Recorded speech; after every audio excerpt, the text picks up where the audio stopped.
episode because we don't have one story that we were trying to do, and Mm. it's late as balls. So yeah. We'll just keep going One as long. chapter. We'll just keep going for as long as you guys want. We'll just keep going for. And Yes, we're on chapter 4. Yep, we're live. One chapter.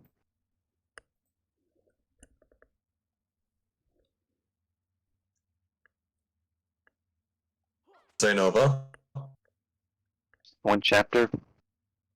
I don't think it will be one chapter. They're too short for that.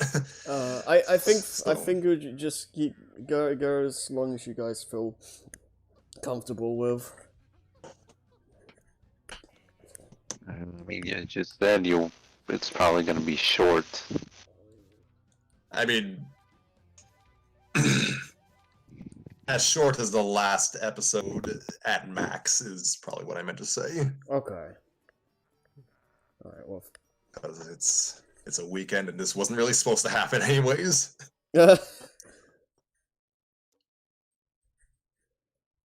And we're live, folks. How are you? This is story time with Scrappy and friends. Quality.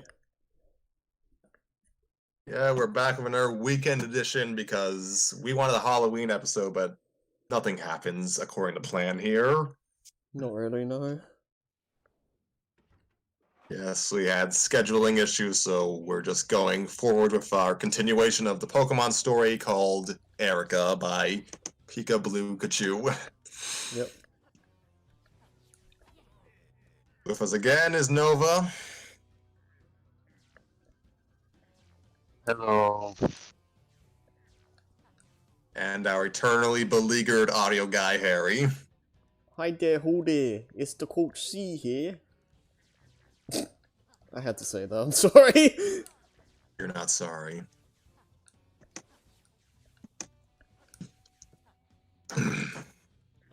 Last time on Erika, Sabrina regaled the tales of her life and how she basically grew up lonely. Basically. She broke some windows. It was awesome. That And now she's going to meet. that just reminds me of the part in Shrek where all the windows get broken.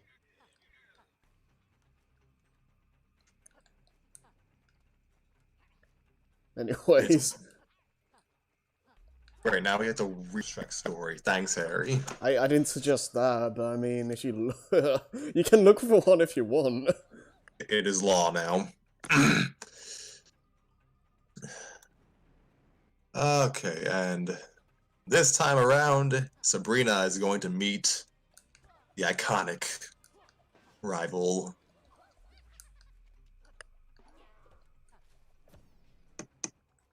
Erika, Chapter 4. Color, spelled with a U because the author is probably from Europe or Canada. Hey, representing. I was now in my late teens, and confidence in my battle ability was all I needed. My high intellect and battle prowess, combined with my serious lack of social skills, led me to become a polite but intimidating person.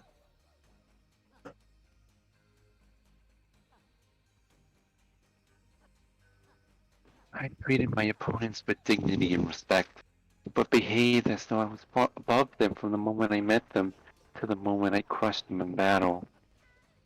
Despite this, I no longer got any exhilaration or joy from Pokemon battle. Whatever spark used to be there was gone, and I was simply following the path of the profession I was good at.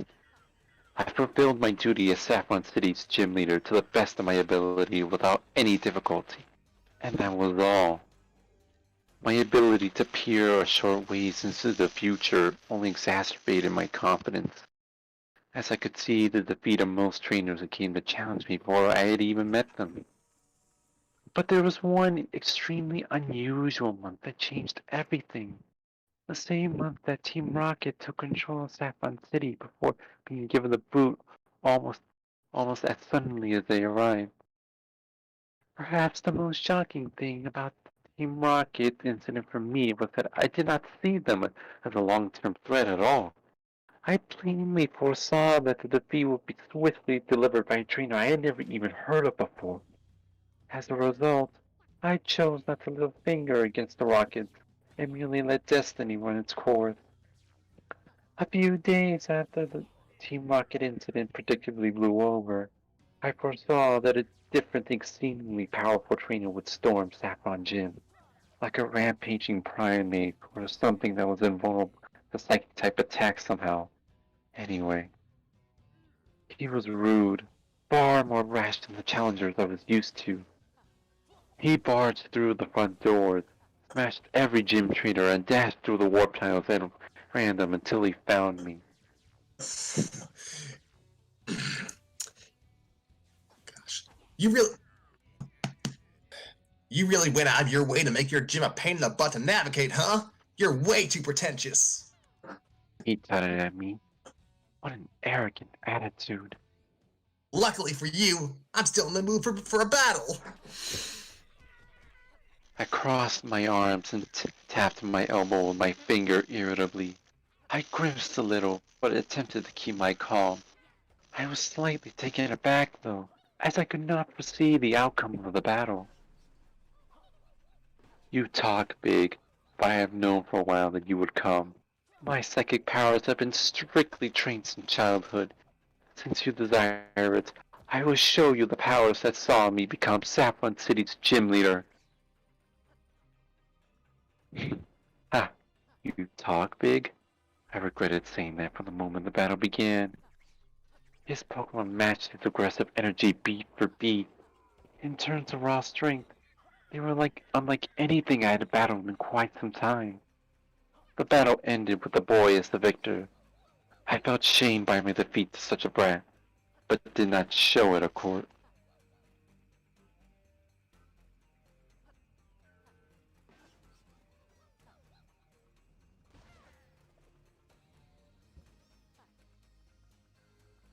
Evidently, he wasn't in the mood to stand around and chat. What a relief. I quietly picked out a marsh badge and handed it to him. He romped up to me and snatched it out of my hand. Come on, you can be faster than that. I've got places to be. Champions to become. Smell you later, Granny. Granny? What? With that, he was gone. I stood still and took a deep breath out. I shook my head and brushed my hair straight again, carefully using my telekinesis to pull apart the knots and flatten it down. How irritating. Why did he call me Granny? I'd barely begun to collect myself when the phone rang. I literally jumped in the spot and sighed very loudly, causing my Alakazam to raise his eyebrows at me. Yes, I'm okay. Just surprised. It's not often at all that my phone rings. Actually, barely ever. I was so overwhelmed by that trainer's brute force that I had not foreseen the call either. I picked up and was met with my third surprise of the day. Sabrina, good day to you. Erika? Oh, for the love of art! She beamed over the video phone. She shone brightly. The speaking to her like this wasn't warm like it was talking to her in person. I composed myself before speaking. Erika, to what do I owe this pleasure? It's nothing serious. I just wanted to notify you that an excitingly impressive trainer will be headed your way very soon. She replied, still with that annoyingly captivating smile on her face. Yes, this was the first time I had spoken to her since all that happened. It had been at least a couple of years since we'd so much as acknowledged each other's existence. I was hardly inspired by the trainer who had just swaggered in and out of here. So why now? Out of the blue?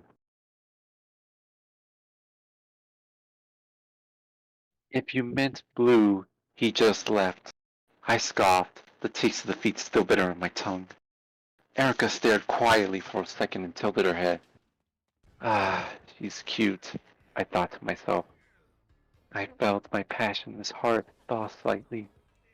She then looked like she realized something and waved her hand from side to side in front of her face. No, Professor Oak's grandson? I almost forgot about him. No, not him. You'll see. She seemed excited. Um, okay. I didn't really have anything to say. I was still confused by that she had called me for this. I opened my mouth again to say something, but nothing came out. I was honestly still lost for words that she had suddenly reappeared after all this time. Again. After they pay you a visit, we should catch up. See you soon. And just like that, she hung up. Ah! I rolled over to the couch and plopped myself on. Ah! I stared at the ceiling. I ran my hands through my hair and then left them over my eyes. Arceus! I grumbled and mumbled out loud and clutched my hand to my freshly aching chest. I could physically feel my heart pumping.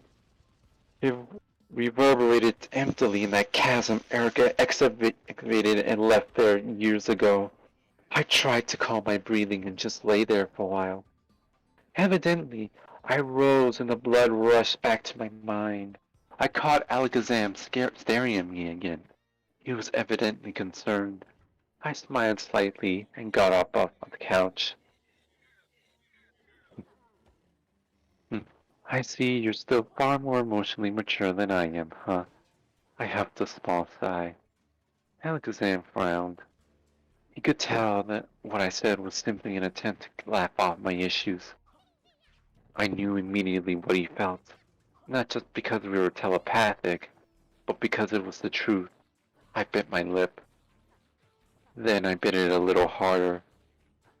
Ah! Ah! I exclaimed out loud, surprised by the vision of a near future that flashed into my mind. I saw a trainer with a shining figure making their way to the gym. Is this who Erika meant? My heart started to pump again, and I immediately head towards the battle room to await them. I subconsciously chewed my bleeding lip. Then, just a few moments later, a knock on the front doors of the gym. What? This day was just too abnormal. A knock? I thought. Very peculiar. Trainers typically just let themselves in to begin a gym challenge. The knocks are not stopped. I stared at Alakazam, puzzled. He stared right back and lightly shrugged. I let out an irritated sigh and made my way to the gym entrance. I expected to have to explain how gyms work to a naive trainer, but when I opened the door, it was not a trainer at all, but a detective. I stared at him and blinked. He seemed like quite a plain and unassuming man, and amidst all the other surprises today, I had not sensed his presence even slightly. Greetings, Gym Leader Psychic Sabrina. I am the detective known by the codename Looker. He enthusiastically but professionally pulled out a badge from his large dark trench coat and showed it to me. I am with the International Police and am hunting down a Team Rocket's cruel mastermind. Let me try that. I am with the International Police and am hunting down the Team Rocket's cruel mastermind. I must earnestly ask you for your assistance at this time. Oh, the rockets. I suppose it was only natural the police would turn up asking about them at some point. Those villains had the whole of Saffron City on lockdown mere days ago, after all. Either way, I had never seen this man before, nor did I know that the International Police currently had infantry in Kanto. His badge appeared to check out, but I was initially quite taken aback by how strong his accent was. European, perhaps? Anyway, I would be happy to cooperate with you, detective, but I fear my insight may not be all that informative. I foresaw that a child would easily chase the rockets out of the city, and so was confident that further action was not needed. A trainer of Pallet Town? Yes, very interesting. Always seeming to be one step ahead of the police, that child. He did not seem to take issue with my testimony at all. I suppose he had likely met other powerful psychic type trainers. And you have met with this trainer. No, they have not challenged me yet, but they will. I meant to imply that the trainer would arrive soon, but Looker then abruptly asked me just one more question. Before I depart, are you able to discern the identity of Team Rocket's leader with your ability? I gave it a moment of thought, while my practical application of psychic ability was still relatively limited. I gently shook my head. Apologies, Detective. All I can tell you is that he is a man of esteemed reputation. Looker continued to wear a serious expression, jotted down some notes quickly, and gave a small bow. Your help has been appreciated to the utmost degree. Come, Growlithe. He casually called on his Pokemon companion to follow. Then they turned and darted away. Wait! I tried to call out to him, but he was already gone. The trainer is literally moments away. Did he not want to interview them too? What a strange man. I made my way back to the battle room of the gym. No sooner had I gotten there, they arrived. The trainer who appeared before me didn't appear to be anything special. At first, I foresaw myself defeating them easily enough. They introduced themselves with a quiet confidence and did not have much else to say. It made my own introduction look theatrical by comparison. I had a vision of your arrival. I have had psychic powers since I was a child. It started when a spoon I carelessly tossed bent. I dislike battling, but if you wish, I will show you my powers. The trainer appeared ordinary, but the way they instructed their Pokemon seemed like second nature to them. In retrospect, it was actually quite a close battle, but it did not feel like it. When I handed over the Marsh Badge, I told them my loss shocked me, and it did. I foresaw myself defeating them after all. When they sent out their final Pokemon against my Alakazam, I thought, it's just a Pikachu. Now I feel like a fool. When I remember how they interacted with their Pokemon as if they were like siblings or close friends, I realized that I never stood a chance. But I was not unhappy. This felt different. Things looked different in this unexpected outcome of the future, as if I had been introduced to a new way of looking at the world. Still, there was one more thing about that day that really bugged me. Something I still haven't told anyone else about. When I stared that trainer in the eyes, an unfamiliar future briefly flashed through my mind. It wasn't just a day or week ahead. It felt like it was much farther ahead than I had ever seen before. I couldn't tell if it was even the same world as this. My gym looked different. I looked different. The trainer stood before me and looked different. But they had that same glint in their eyes. After I closed up the gym for the day, I went to visit Erika in Salomon City as she suggested. I did not deliberate the decision. I just went. I knocked quietly, suddenly feeling like my gym leader bravado had left. When she opened the door for me, I almost had to squint to shield my eyes from her brightness. I struggled to look at her directly at her and constantly averted my gaze from her, ashamed. But she looked directly on me, shining her sunlight on me like she used to. Come in. We have so much to talk about. She said gleefully. She seemed excited and brushed her hand on to my shoulder as I walked through the door. I stared at the ground and flushed red, but I smiled slightly too. Just like that, she was in my life once again.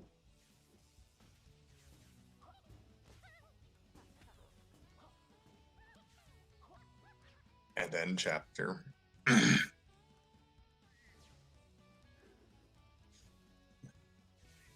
You didn't tell me Looker was in this, Harry.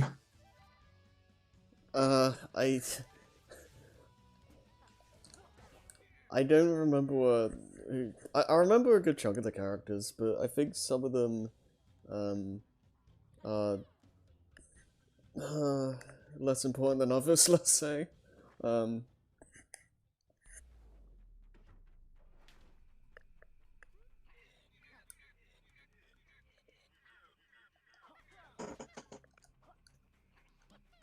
So yeah, what did you guys think?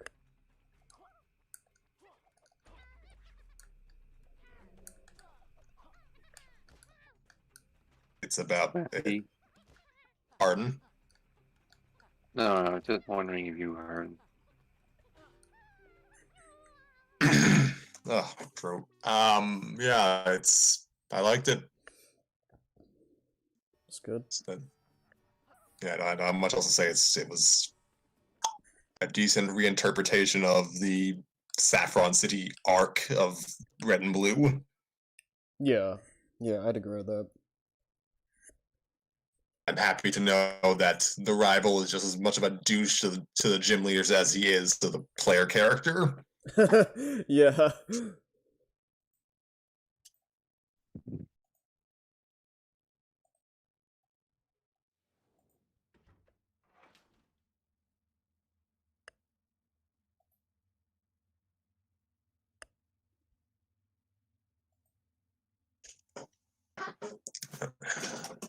What about you, Nova?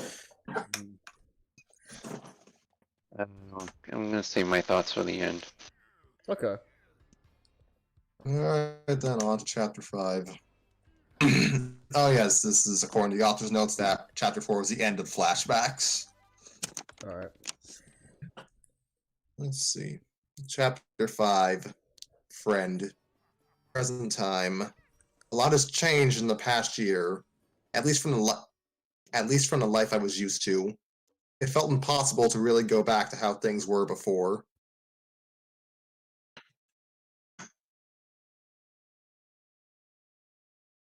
My brief encounter with the champion simply changed too much about how I saw the world. It sounds dramatic, but they connected with me in a way that I used to. And they connected their Pokemon. They connected with their Pokemon similarly. They connected with everyone they met. And when I learned that so much power and passion could come from things like connections, I began to feel like there was so much I did not know about the world, or my own power. My own power that I was taught from childhood was better off without emotional interference. I began to feel jealous towards the champion, who was such an awe-inspiring person compared to me. I began to feel emptied. I began to overthink everything, which is what caused me to become so mentally overwhelmed by my failure to evolve Eevee into an Espeon. Speaking of my latest psychic outburst, I was now meeting with Erika relatively regularly again, just not almost every day like when we were in our mid-teens. Sometimes I would invite her, sometimes she would invite me. She was more open than she used to be, but was still the picture of grace and serenity she's always been. She had also gotten really tall. She must be almost 6 foot now. She was not a lonely person, and yet chose to spend time with me regardless. I was grateful for this, but it often caused me anxiety. It felt like something of a mutually beneficial companionship and a schedule I'd become relatively comfortable with. I would confine simple things in her, like how work was going, what kinds of Pokemon I was training, and she would confine similar things to me. I told her about how my frustration over Eevee caused my gym to short circuit, because it was difficult to avoid the subject of my gym's renovation. I was anxious she would be scared away or angry again, like the time I became overwhelmed outside her gym. But when I told her that my gym would be rebuilt to be more eco-friendly to avoid further short-circuiting, she stared at me, her eyes sparkling. She had this ridiculous grin on her face, as if I was incredible. She did not seem disturbed that I lost control of my powers again. She responded by passionately expressing her own frustrations to me about Ceylon City's pollution problem. While she was making more green spaces in the west of the city, the east still needed a lot of work. There was one pond that had become even more polluted since last year. She ranted about this with no filter. She had so much to say, quite different from the highly serene Erika I was used to. I listened to everything she said intently. My gym upgrade being good for the environment was honestly a coincidence, but seeing how much it meant to her made me want to do more. She made me care. I used my influence to urge others in Saffron City to do more for the environment, and I plan to partner with Sil to rebuild some parts of the city to be more eco-friendly. Again, she was overjoyed to hear what I was doing. The next time we saw one another, she rushed up to me and embraced me in gratitude. It was not for long, but it was the first time anything like that had happened. My heart raced, but when she pulled back and the moment ended, I was immediately filled with a familiar uncertainty once more. See, this has been the happiest year of my life so far, but I had never felt more miserable. After the last time Erika left my life, I've been constantly scared it could happen again. I did not want to trust her, but every time she was warm to me, my heart became more and more invested and comfortable in her presence. It wasn't just Erika, though. My encounter with a champion made me long for answers to many frustrating questions. What makes a truly strong Pokemon trainer? What is friendship? Love? I was practically a young adult now, but knew so little, and nothing I did seemed to help. I was scared that I would never learn and would never grow. I, I would just be this, emotionless, empty, husk, forever. But I don't want to be like this. I hate this emptiness. So eventually I decided it would be better to say something about it rather than let myself be like this forever. It would be better to face the possible upset of my delicate schedule than never find answers. I decided I would open up about it to the only person I was more than acquaintances with next time we spent time together. It was just a few weeks after the gym refurbishing incident, and things in my personal life were beginning to calm down again. As the bustle of fixing things up faded, the insecurities began to creep back into my unoccupied mind. Tonight then, I thought. Erika and I typically met in Celadon City. It was not inconvenient for me, and she often seemed hesitant to leave and visit me in Saffron. That evening, we planned to meet on the rooftop of Celadon department store as usual. She walked to the seat across the table from me and began to chat, calmly and cheerfully. Sabrina, Sabrina, I'm fairly certain like I spotted a hoot hoot down near the fountain earlier. She was just about to tell me about how the greening in West Celadon was going, but the moment she sat down, I interrupted and blurted assertively, "I need your help." She blinked and looked a little surprised at my out of character of assertiveness, and gently replied, Go on. "That was it. The invitation I must have been waiting for. Before my mind could even settle and think about what I had to say, words began erupting from me like a magmar. All this time, for years, I thought I was supposed to be okay with how I was. I thought this was what my life as a gym leader was supposed to be like. I thought I was supposed to be strong, cool, calm, and collected.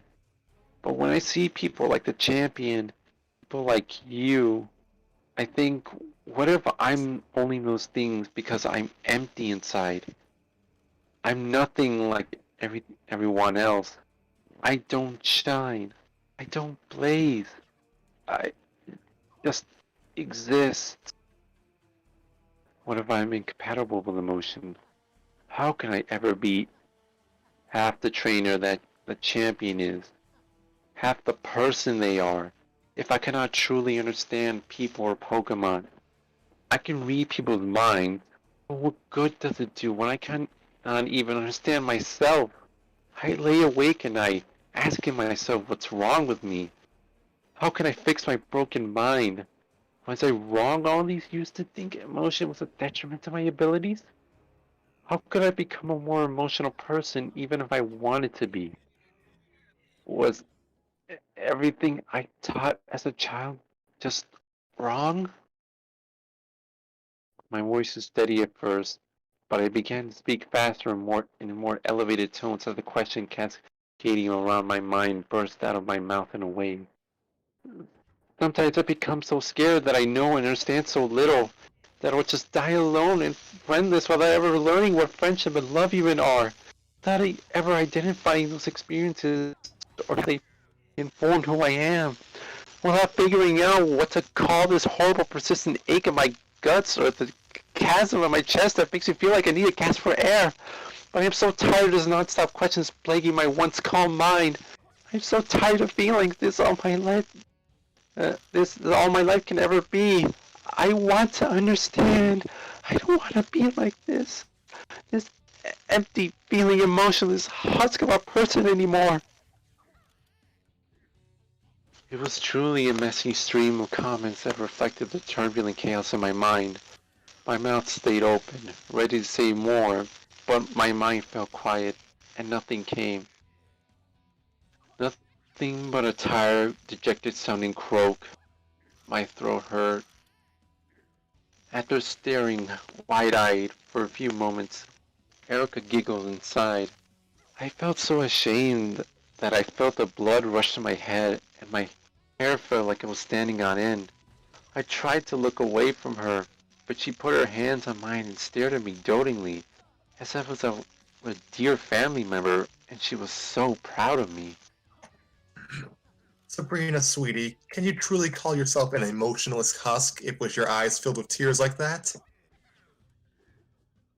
I wiped my face with my sleeve. Oh!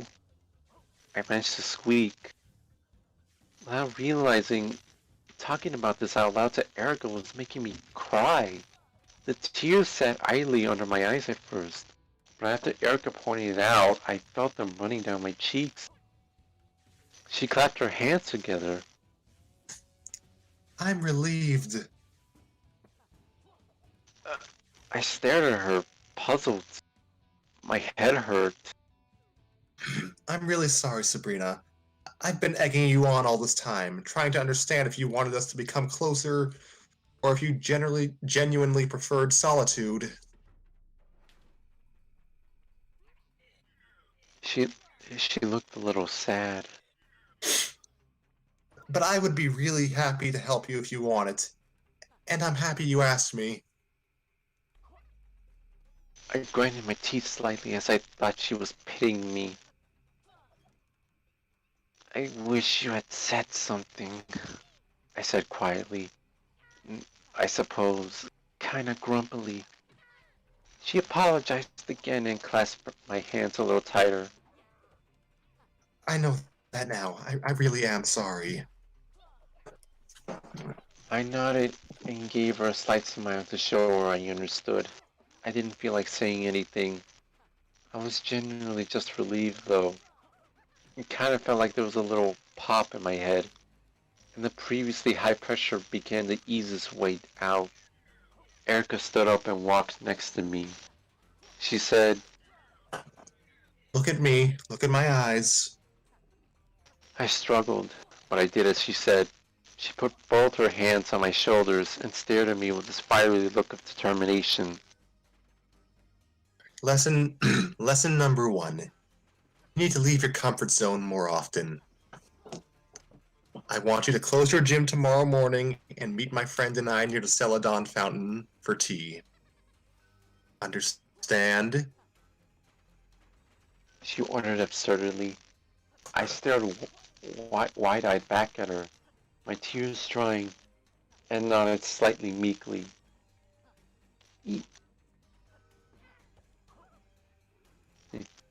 Yes! I finally responded. Erika beamed at me with an almost V-shaped mouth and clapped her hands together. Right then. I'll see you tomorrow, sweetie. Bright and early. She turned around and headed towards the elevator, but before she went in, she turned back to me once more. By the way, Sabrina, I have always considered you a friend. Always. I hope you'll consider me a friend too. She left me alone at Salon City's dark, moonlit rooftop, defumigating all the steam from my bright red face. Catching my breath, drying my cheeks, before long, I made my way home and enjoyed my heavy sleep in months. And end chapter 5. Damn, these are going by so fast.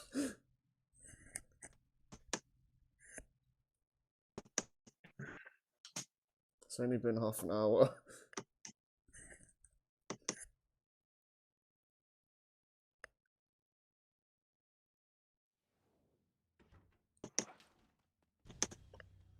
So you have anything to say, Scrappy? Killed it. Yeah, Nova did a really good job with the emotion. Solid performance.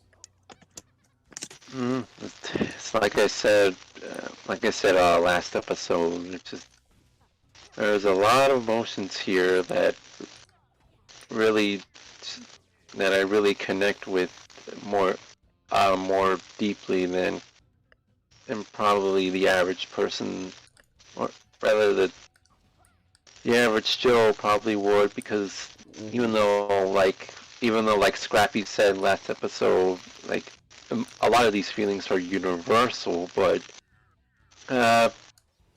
sometimes if it has certain like phrases or certain words string together to express the emotion of the moment, sometimes it just makes it feel more, all that more personal.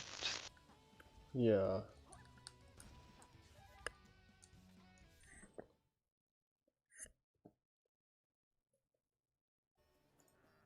Because like honestly, like it was so easy for me to be able to interpret the emotion when she was ranting, because I'm kind of in some ways where she was at that moment right now. Mm.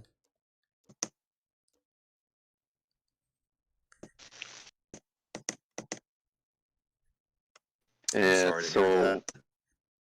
yeah, so like I said, it was pretty easy for me to be able to convey the emotions of that particular scene, because it's and because at least for I'm pretty much at least am experiencing like some of the exact same emotions she just went through right now, and a lot, and some of the same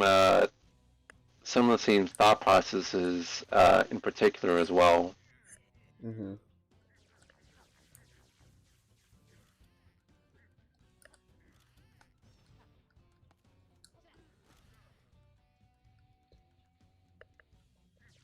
Yeah, I don't really have much to add to that. Yeah, it's man, it's some heavy stuff.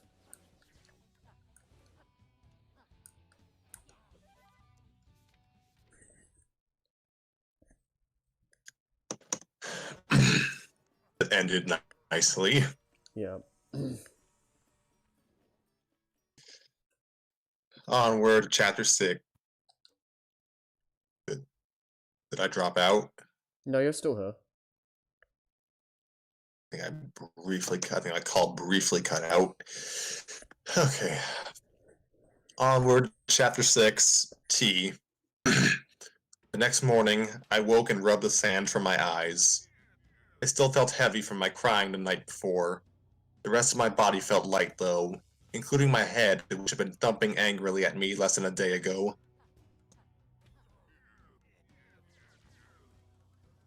I promptly washed my face and prepared to leave the gym. I grimaced briefly at the unprofessional idea of leaving my gym clothes for the morning, but I didn't even need to weigh my options. Of course I wanted to see my friend. It was about 9 a.m. By the time I arrived in town, I was actually a little anxious that I was late, but I had slept so heavily last night and didn't even think to set an alarm to make the early trip to the next city. I hadn't actually been to Saladon Fountain before. Erika's pet project, the one she was by far the most proud of, completed a major upgrade mere weeks ago. It was a serene public space in front of the busy department store. I didn't understand nature like she did, but even I felt like I could appreciate how it negated the intense metropolitan vibe of the huge emporium. So normally I would feel relatively relaxed coming here, but I spotted Erika sitting at a table opposite another girl. They were chatting away happily while sipping tea. I felt my guts turning slightly. Ugh. Last night Erika told me a friend of hers would be there too, didn't she? I was so distracted by my own loud emotions that I'd completely gone in one ear and out the other. She was quite small, must have been around the champion's age or perhaps slightly older, and was sat next to a large yellow Pokemon I had not seen before. My pace slowed and my enthusiasm waned. I felt the urge to just turn back home. I don't know. Was it anxiety or jealousy? Before long, though, Erika spotted me and her expression notably brightened. I mean, I physically noticed a change in her face when she saw me. Was I imagining things? She gave me a gentle, warm smile as she waved at me and beckoned me over. I relaxed slightly, feeling my confidence return, and walked towards them. Despite the sun beating down this morning, Erika was dressed in a full kimono like always.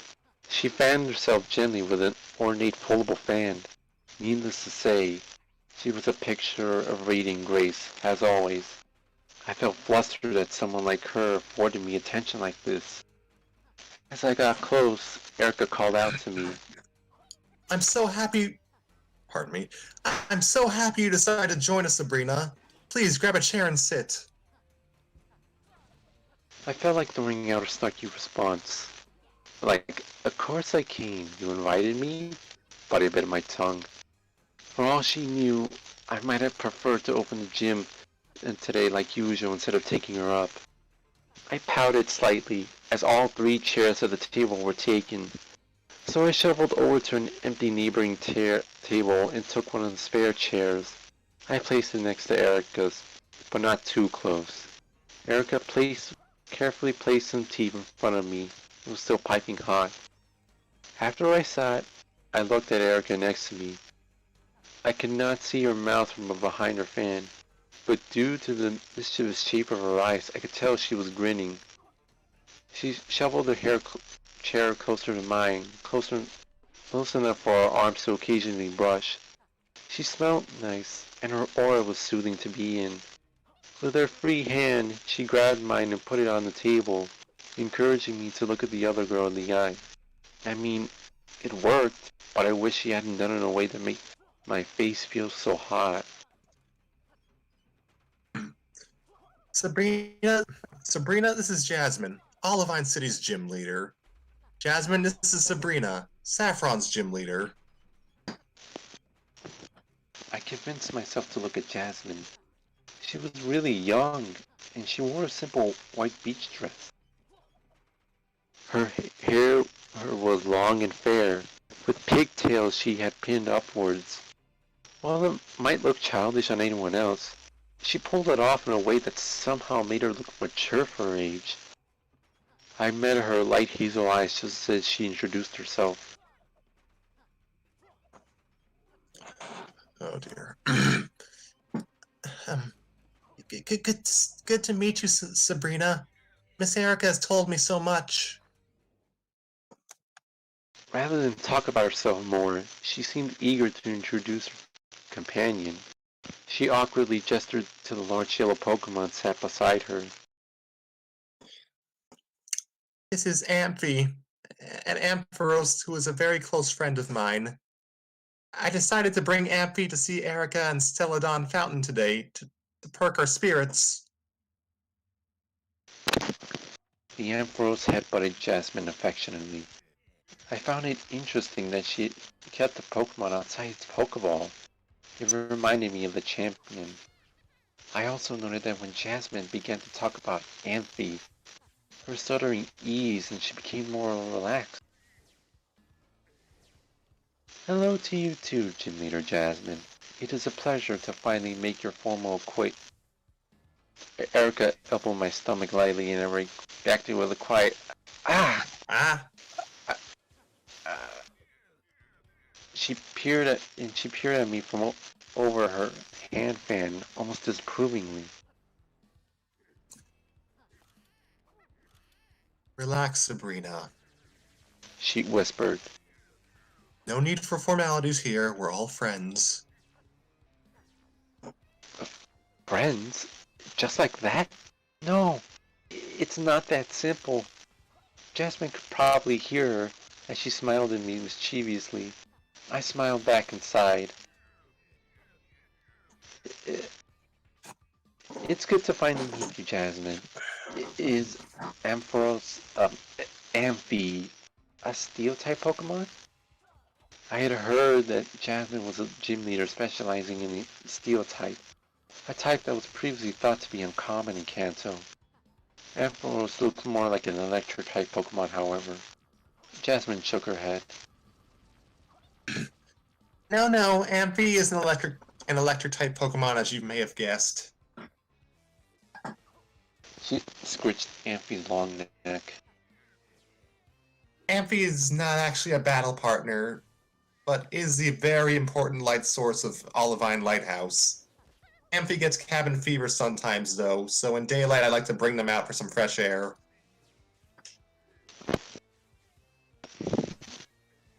She initially appeared to be extremely shy, but Jasmine became notably more at ease when talking about Amphi, almost like a different person. The pair both took a sip from their tea and synced and grinned at each other like old friends. She was so young, but appeared to have a strong understanding with Pokemon, and it admittedly made me smile.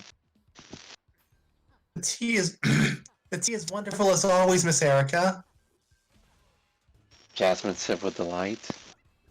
Amphi nodded enthusiastically. Please, just Erika is fine, seriously. Huh, I guess Amphi likes tea. I thought to myself, I wonder if they're drinking jasmine tea. That would be pretty funny. I giggled but ultimately kept that thought to myself, not wanting to sound weird. I glanced at Erika after I laughed and spotted her eyes looking back at me, though she still covered her mouth with her fan. It looked like she smiled.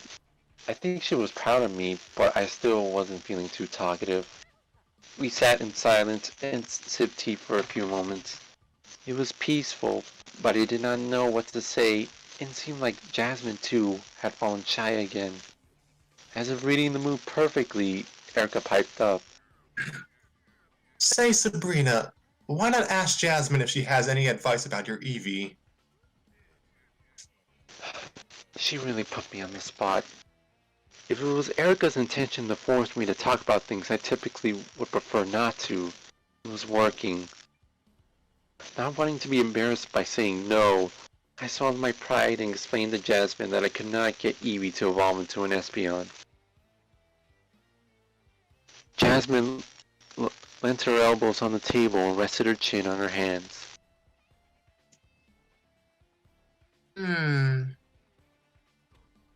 She then lifted her head and took another sip of tea. In Johto, some Pokemon species were allegedly discovered through being treated differently to the way a trainer typically raises them. I nodded, indicating that I wanted her to go on.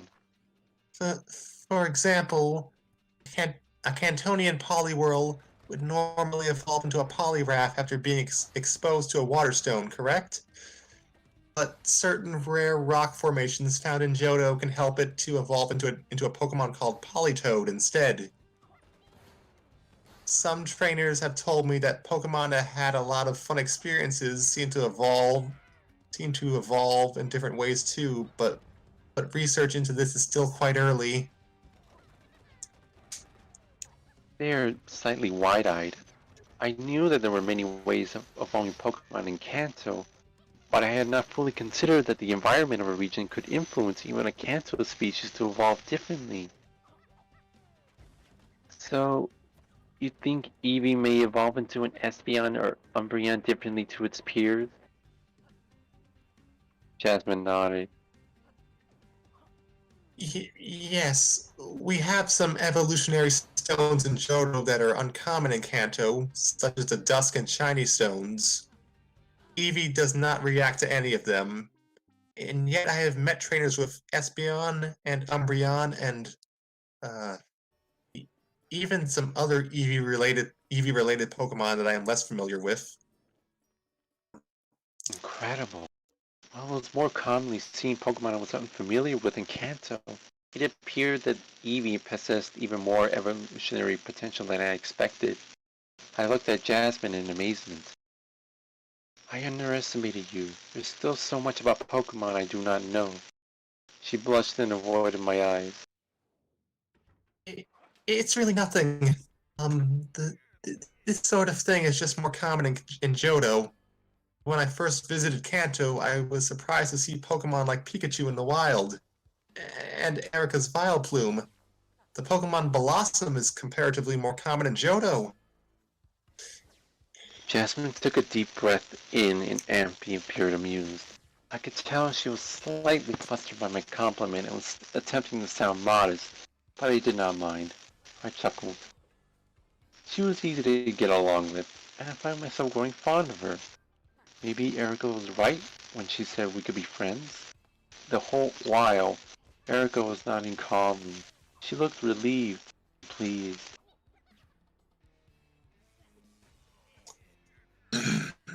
The Celadon Fountain truly is pleasant at this time in the morning, is it not? It's calm, the air is fresh, and the area is relatively empty. I had a quick look around. She was right. The grass and the flowers were shimmering in the sunlight, but the city's hustle and bustle was closer to the store than the fountain space. Erika continued. Most people aren't at work, school, or shopping at this time of day, and most of the activity in this area around now is the occasional cyclist or trainer passing through Route 16.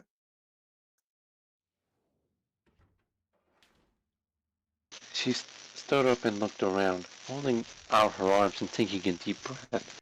The way her eyes glimmered as she took the area in made her look elated. She was truly proud of this place. I found myself staring at her calm, proud expression. Just seeing her like this was enough to make my soul feel at ease too. Jasmine piped up.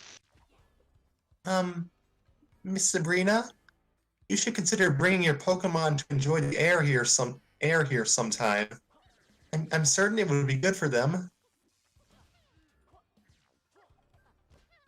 In response, I just nodded. Seeing Amphy sitting alongside Jasmine, drinking tea with us, made me wonder why I did not spend more time with my Pokemon like this. I cared for them, but they were more than colleagues, weren't they?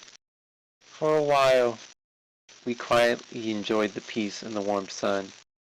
It didn't feel like too long a period, but it was already almost midday when Jasmine decided to make a move. She hopped off her chair and stretched, and Amphy imitated her. Well, I should be heading back to Olivine for the afternoon. She bowed her head gently. Thank you both for your time today. It was most pleasant. She smiled sweetly at both of us. I smiled back, and Erika playfully waved her fan. We must do this again soon, dear. So long as so long as the train trip is not too inconvenient.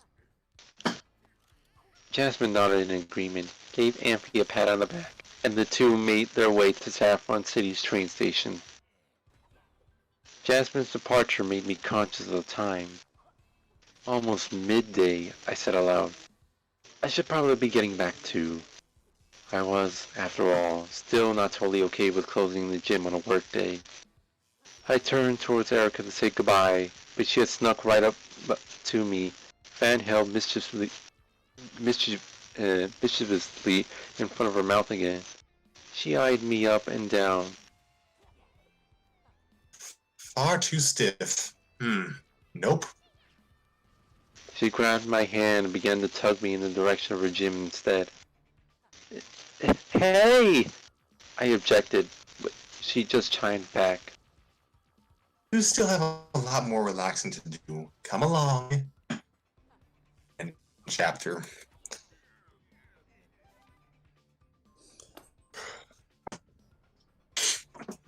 Getting some mad slice of life anime vibes from this. That's yeah. Yeah. It does give off that kind of vibe, which I like. It's very nice just seeing the characters interact with one another. You can tell this was written before 2020 because people are just sitting in chairs in the open. Oh god. Damn, dude. If I have any complaints, I think the author may have alright, never mind. They misspelled a word, but no.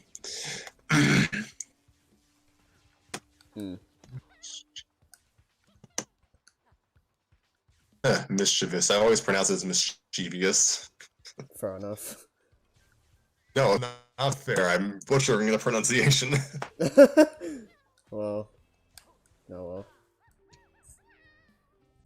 Okay, so Erika has a bit of a troll side. I can see it. She's emanating Nozomi energy. A little bit. I can kind of see that. She's definitely I can definitely see her as the den mother of other gym leaders, but she seems like she knows how to cut loose when she wants to. Yeah, I'd agree with that.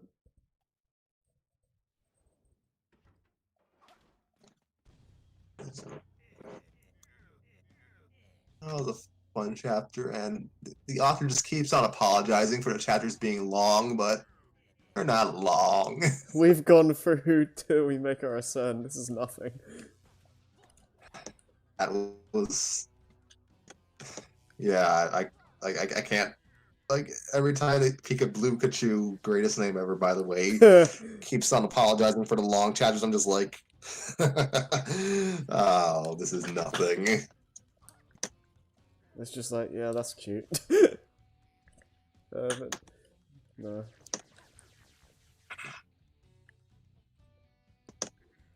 Okay. Oh, what are you gonna say? No, I was just gonna make a fucking meme joke because basically Pika Pikachu is apologizing for long chapters all the time, and then Watermelon as Principal Skinner comes up and says, "Pathetic." Oh. Oh no. Oh, that's We brilliant. should get Ottermelon in for an episode sometime. You can ask him if he'd be willing to do that. I haven't really said anything about that. It also depends, like, what story would we have him join for? Star Wars, let's go. Yeah, make him hate us. Good. Yeah, I don't know. I never really considered that, but we can discuss that in our own time, I guess. If I have to suffer, you all have to suffer.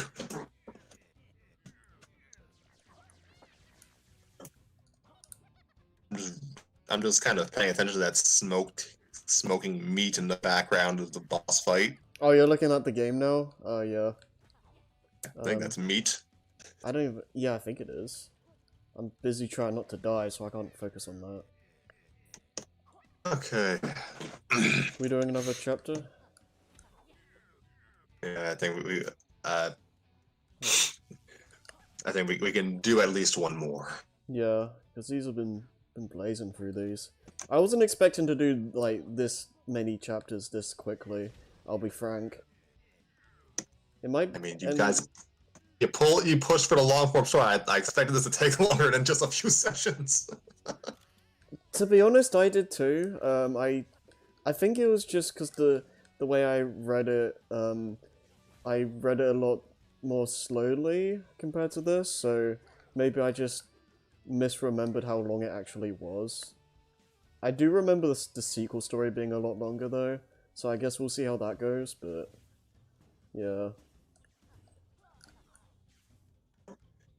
It is what it is. Yeah, this ain't really gonna take that many episodes, I think.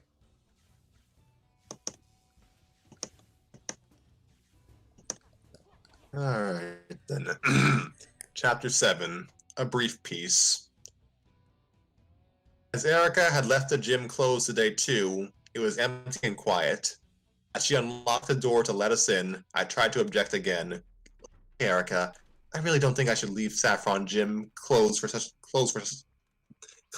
such a long time on a workday. Erika scoffed. Nonsense. Meridian Gym was closed for months. She grabbed my hand again and tugged me inside, so I followed, red in the face and pouting. I really don't think that's a fair comparison, I argued, weakening the feet. I really didn't want to be here with her, and my stomach was doing cartwheels in joy that seemed to be actively wanting to spend more time with me, too. Look, sit here and relax, okay? I'm going to bring out some rice balls, and then do some gardening. We can chat, or you can just watch. She sat me down on the grass insistently, next to the spot she usually awaits gym challengers. I sighed and pouted again. Why? And she responded by confidently fanning herself with that captivating, mischievous twinkle in her eyes again. She was doing that a lot today. Because I promised I would help you. I promised I would help you.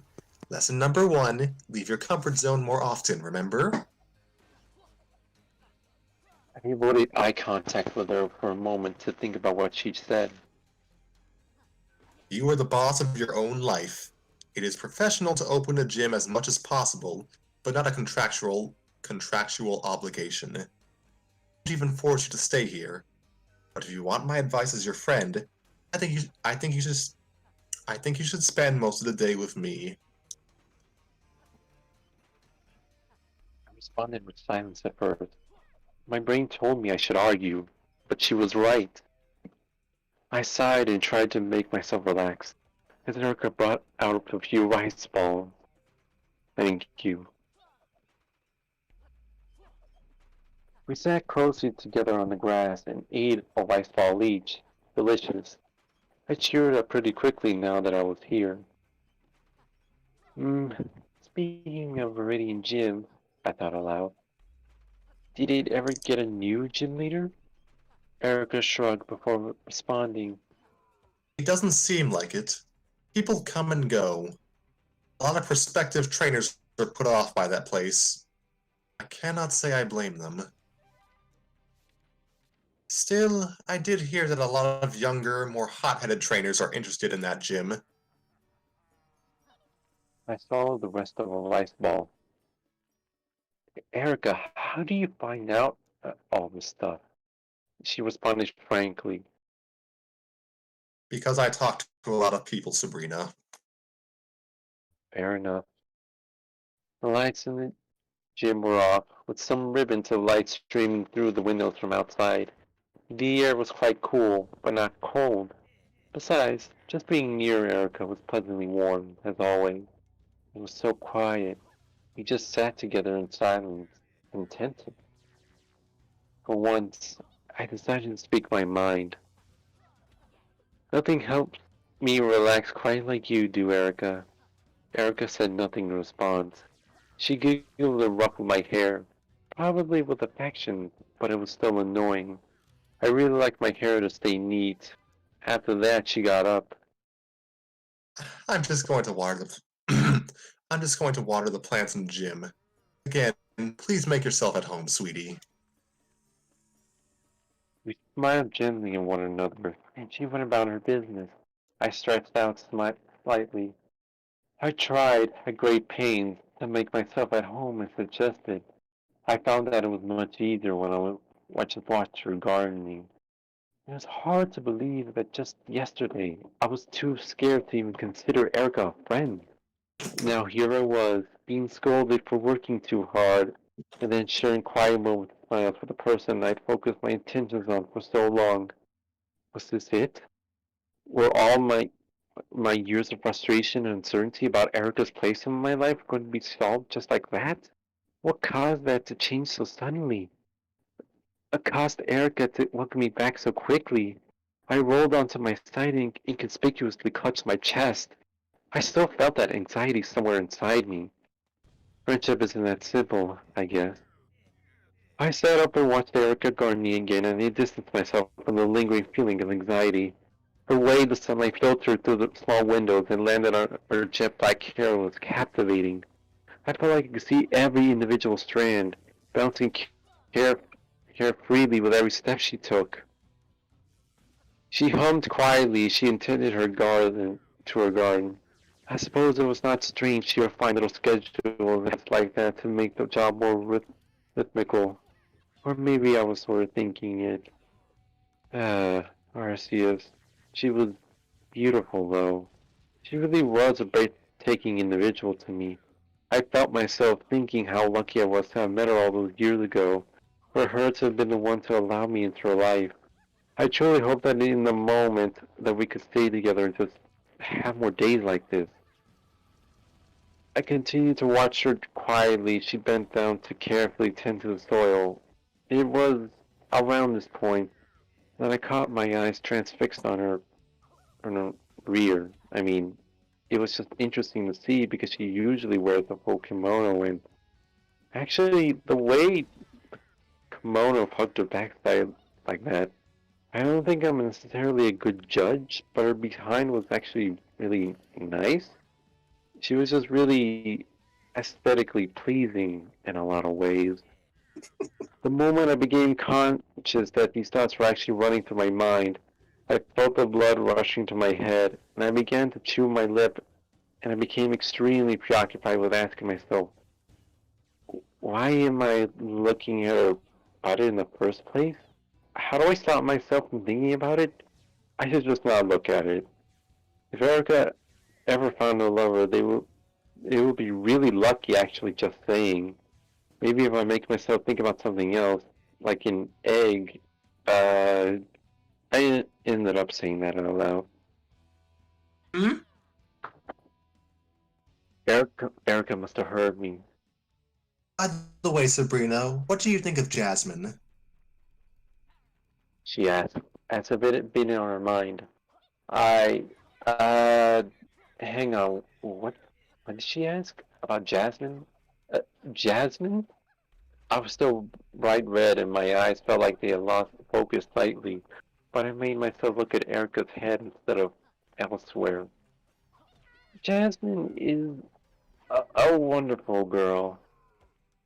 I thought fondly of Jasmine now, despite having only met her hours ago and initially thinking the encounter would cause me jealousy or anxiety. Delightful and deceptively intelligent, I felt genuinely glad to have spent time with her. Do you think do you think you could see her as a friend? I nodded with a smile. I mean, I suppose I liked her, but the way I felt about Erika and Jasmine was completely different.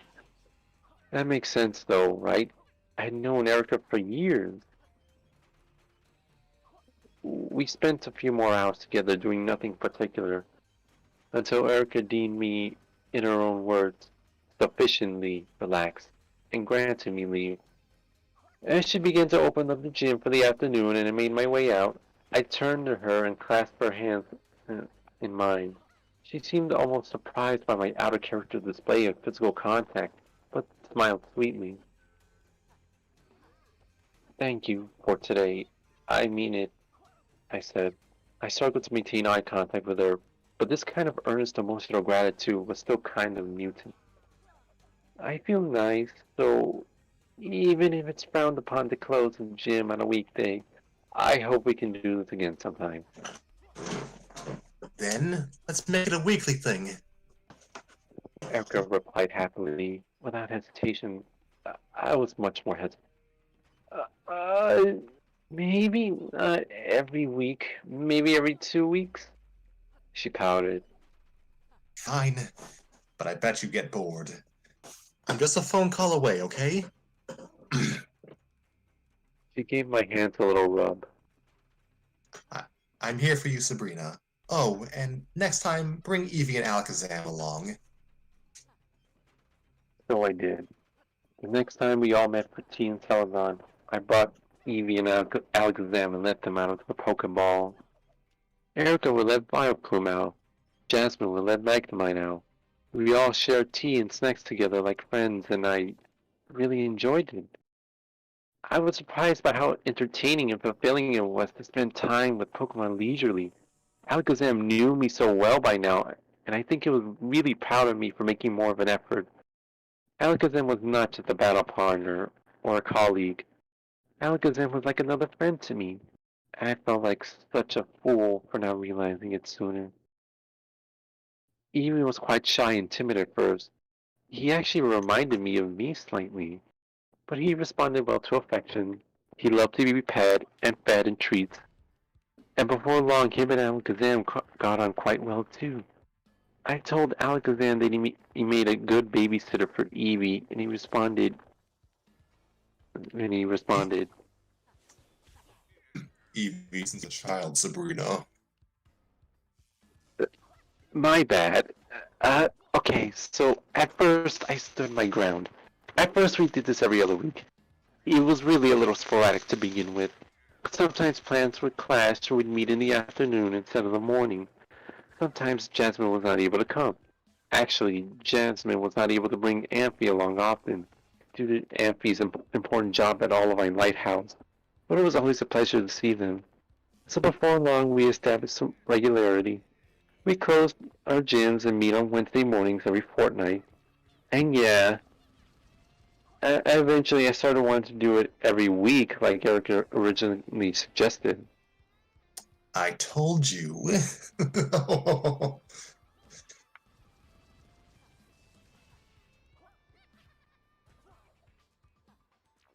Scrappy.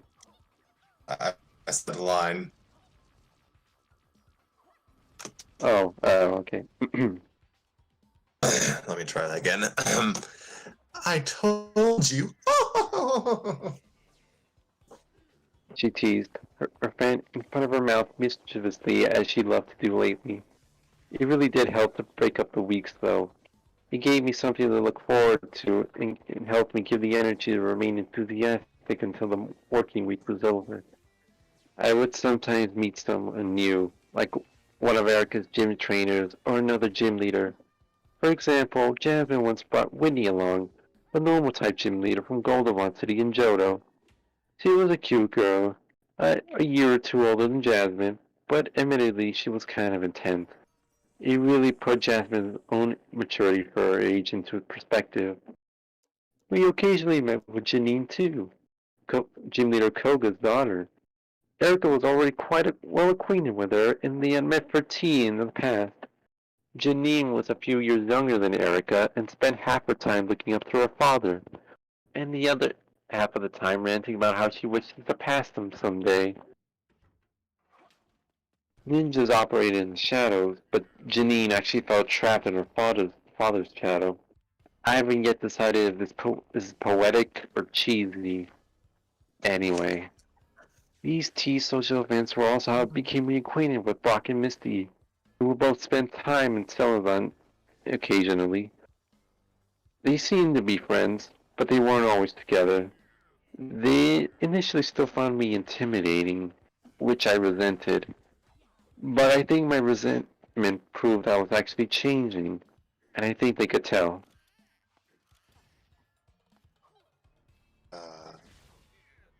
I'm guessing this is Missy speaking.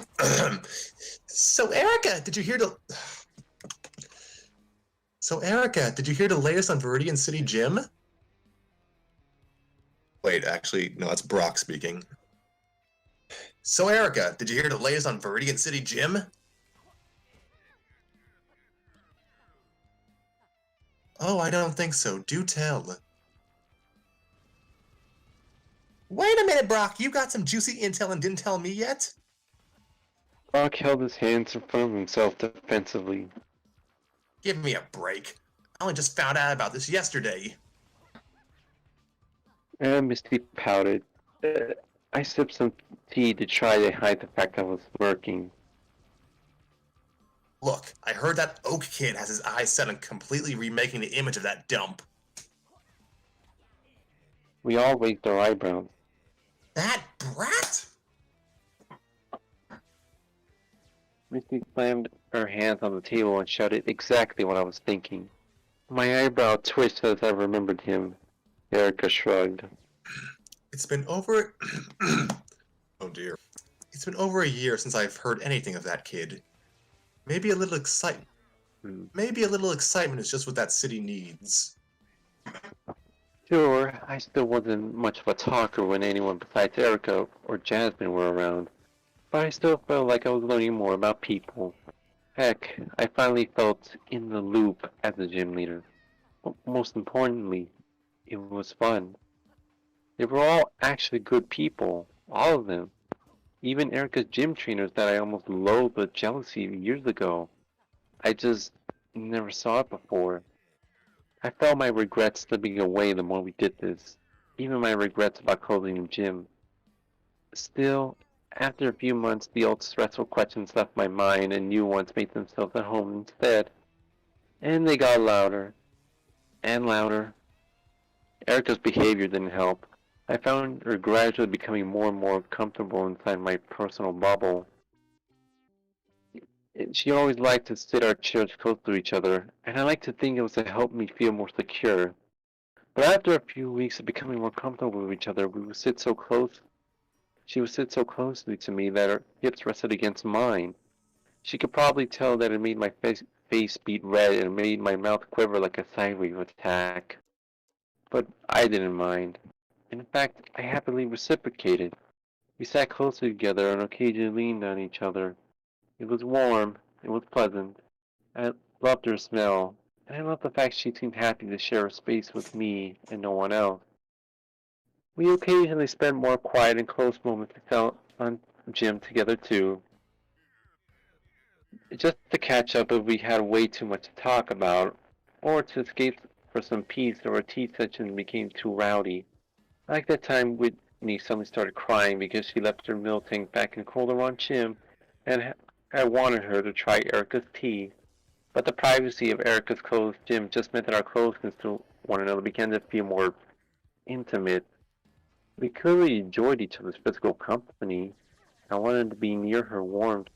We laid against each other. We played with each other's hair. We cuddled. At first, I didn't really pay attention to this or think anything of it. I was just happy that we're getting closer. But the sleepless nights began to return. And this time it was because my head and chest thumped loudly, my hands covering my red face, my fist clenching my fist, which rather than with an aching with a cold emptiness, ached with a longing, burning longing. I really wanted to be physically close to her. I felt like I would be happy holding her in my arms and staying that way. I felt myself looking at her behind and other features more often too. At first, out of curiosity, and then because I just wanted to, I don't know. End chapter. Congratulations, Sabrina, you have learned thirst. I like how the chapter ends with Sabrina just being a pervert. Oh god. The first is real. Oh. Although with this now, I kinda call a bit of false advertising because it said slow burn, but that sure didn't feel like a slow burn. I Again, mean, our minds have been warped by till we make our ascent. I mean,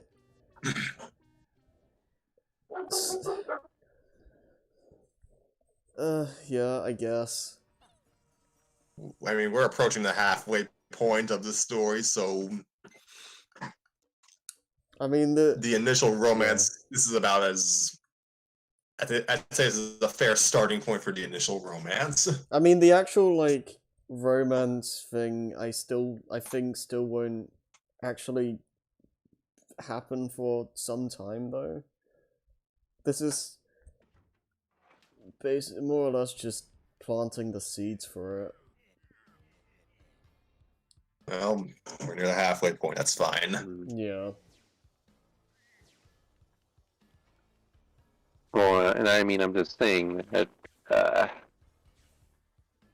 I mean, granted, obviously, Kanto is based on a region in Japan, but I'm not quite sure that this maybe just my own limited experience of talking, but even with something like that, I kind of don't think that some of those things would be happening between people who would really be happening that quickly between people, even if they're really close to each other, because, like I said, I make a joke about, oh, this is a slow burn, well, this doesn't seem slow at all, but, you kind of don't usually hear two people who still are only in the friend phase right now, just immediately start randomly cuddling out of nowhere and kind of not really have much. I guess not really have too much of a reaction to it. I mean, not necessarily having a problem with it, just not even having much of a reaction to it. So that kind of. I mean, granted, I suppose you can't just keep things going slow forever. Obviously, you have to keep quicken the pace at certain points, but it just kind of, I don't know, for me at least, it kind of feel like it started to accelerate a little bit to make up for lost time, like it needed to. Needed to make up. One thing I will say about that is that the Sabrina and Erika are written to have known each other since they were a lot younger as well. So they already had like some chemistry from back then. So I guess there's that.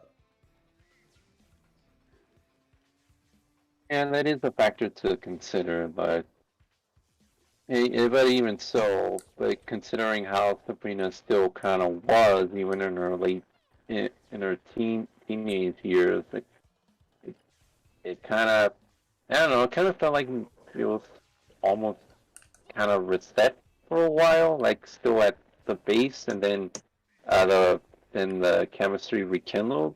When they started talking to each other more. I suppose so. I think. I think there's also the fact that like I think it's the idea with the last few paragraphs or what have you is that there's I'd imagine a decently long time skip. So I'd imagine a lot of that reconnecting happened just from that, and they just naturally got more used to being more intimate, I suppose.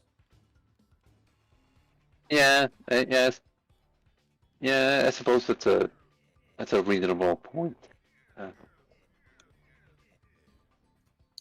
Yeah, but regardless, at the very least, it at least was built up pretty decently well.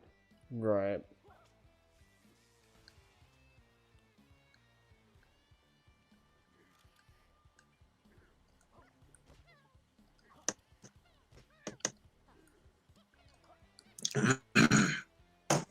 You got anything to add, Scrappy?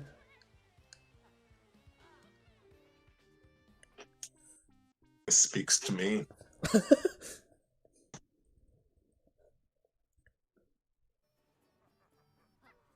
Yeah.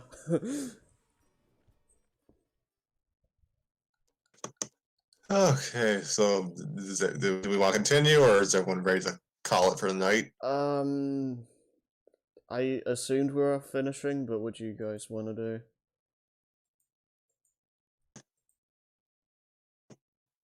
Let's see. I'm fine either way. Okay. What do you want to do, Nova?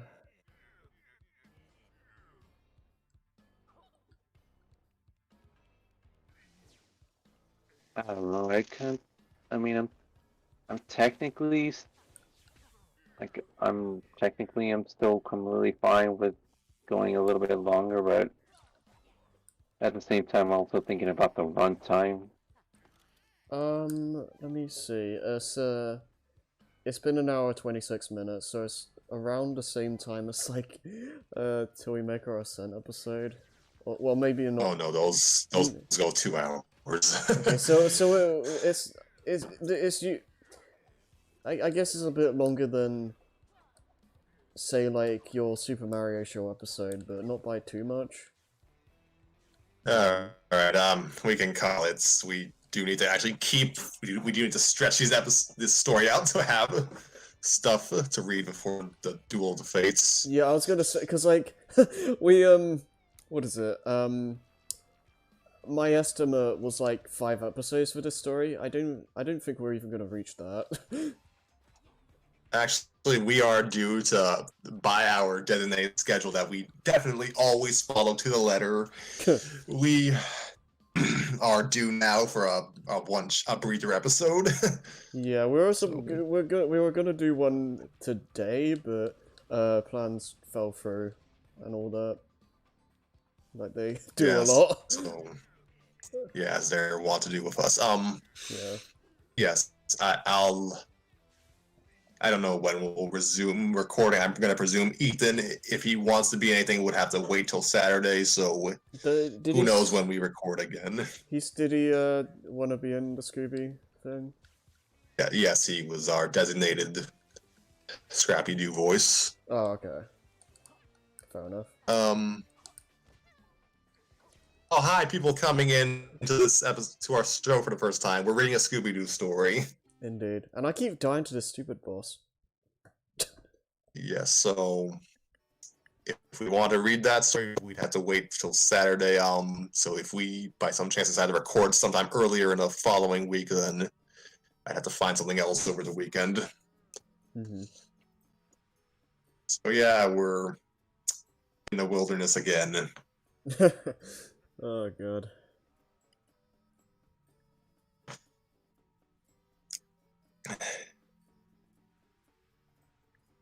But until then, I don't have any fancy ending quote. Just this has been Story Time with Scrappy and Friends, and once again, I thank my cast for their assistance. Always glad to be here to record the shenanigans. Nova, excellent job carrying pretty much everything. Yeah,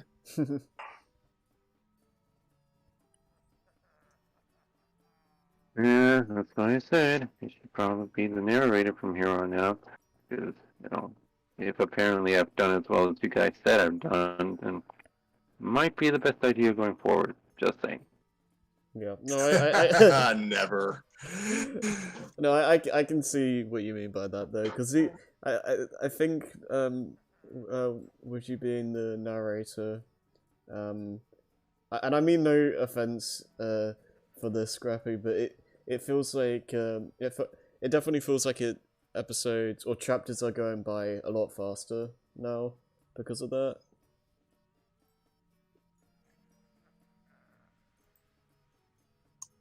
It will be. I will consider it in the near future, but you will pry the Super Mario show from my cold dead. You will pry it from my cold unconscious hands. Oh, I'm not taking that from you. I'm just saying for anything that's not your project. Yeah.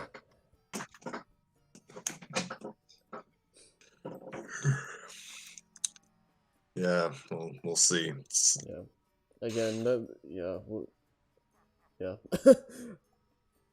Basically.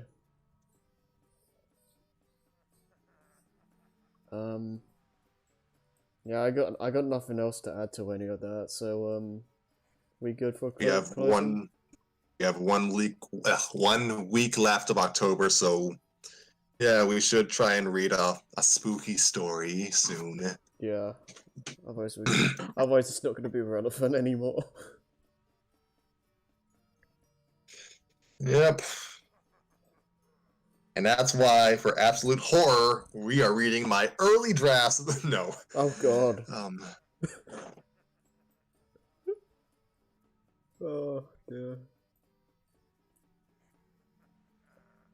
The real horror is that we never actually end our episodes when we say we're going to end them. Yeah, I will say this. I would be open to Automelon like joining us for one of these, but that's I guess there's something we'll have to like discuss with him at some point, because I don't want to cut into his time or what have you. I don't know how busy he is. No one is too busy to read Duel of the Fates with us. Oh, of course. Except everyone who turned us down. Oh dear. It's happening, eventually. Yep. That should just be Sabrina's slogan in a nutshell. Like, it'll happen eventually. We surpassed the 90-minute mark. Indeed. Thank you all, and have a good night. Yeah, bye. Let's sign off.